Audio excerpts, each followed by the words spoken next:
দেশ ও দেশের বাইরে থেকে কে কোথা থেকে ভিডিওটি দেখছেন অবশ্যই কমেন্ট করে জানাবেন। আসসালামু আলাইকুম এভরিওয়ান, আশা রাখছি সবাই ভালো আছেন। আলহামদুলিল্লাহ আমিও ভালো আছি। এখানে আমি 2.5 হাত বহরের 2 গজ কাপড় নিয়েছি আর এটা 4 পার্টে ভাঁজ করে নিয়েছি। আর সবার আগে দেখে নিচ্ছি এটার লেন্থ কতটুকু আছে।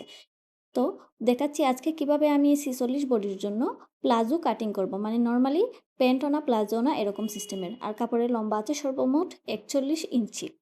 তো এখানে আমি যেহেতু পায়জামার লম্বাটা হচ্ছে গিয়ে 37.5 ইঞ্চি, তাই আমি আগেই একটা মার্জিন দিয়ে নিব রাবারের জন্য। 2 ইঞ্চি পরিমাণ লম্বা রেখে চওড়া একটা মার্জিন টেনে নিয়েছি। মার্জিন টানার পর এখানে আমি বডির মাপটা নিয়ে নিচ্ছি।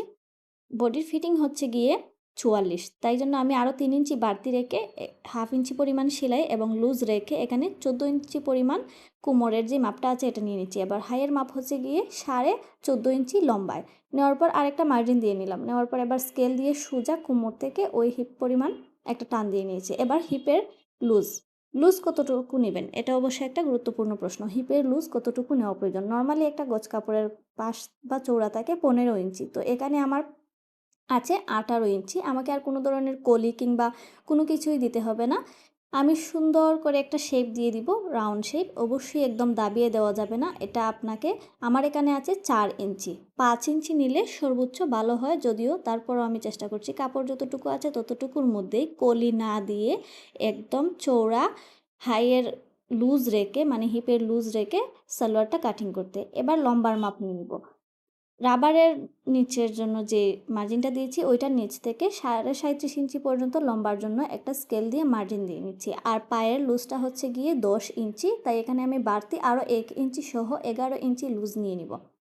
ফিতা দিয়ে মেপে নিচ্ছি কতটুকু লুজ নেওয়া যায়। আর এটা আপনারা চাইলে আপনাদের কাস্টমারের চাহিদা অনুযায়ী, যদি উনি আরও বেশি গের চান, মানে প্লাজোর পাটুকু আরও বেশি মোটা হোক ওই রকম। আর স্কেলটা আমি কীভাবে ধরে শেপ দিচ্ছি এটা অবশ্যই দেখবেন।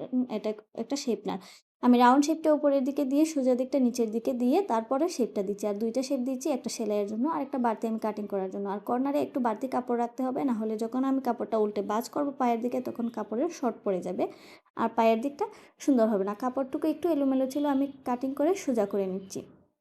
এবার আমি এই সাইডেও কাটিং করে নিব। আর অবশ্যই আরেকটা টিপস দিয়ে থাকি যে কাপড়টাকে নড়াচড়া না করে আপনি ঘুরে ফুরিয়ে কাপড় কাটিং করবেন, তাহলে আপনার কাপড়ের বাজ নষ্ট হবে না, কাপড় কাটিং করতে পারবেন সুন্দর করে। আর কাটিংয়ে কোনো ধরনের কোনো প্রবলেম হবে না, মাপ একদম ঠিকঠাক থাকে। আর আপনি যদি জায়গায় বসে থাকেন আর কাপড়টাকে নিজের দিকে টেনে টেনে বারবার ঘোরানোর চেষ্টা করেন, তাহলে কিন্তু আপনার কাপড়ের যে মাপটা থাকবে ওইটা সরে যাবে। কাপড় কাটিং করার পরও কাপড় সমানভাবে কাটিং হবে না, এক পার্ট এরকম হবে আর এক পার্ট অন্যরকম করে। এটা কাটিং করা যতটুকু সহজ, সেলাই করাও কিন্তু ততটুকুই সহজ। কাটিং করতে 5 মিনিট লাগে, সেলাই করতে 10 মিনিট লাগে, এর বেশি না।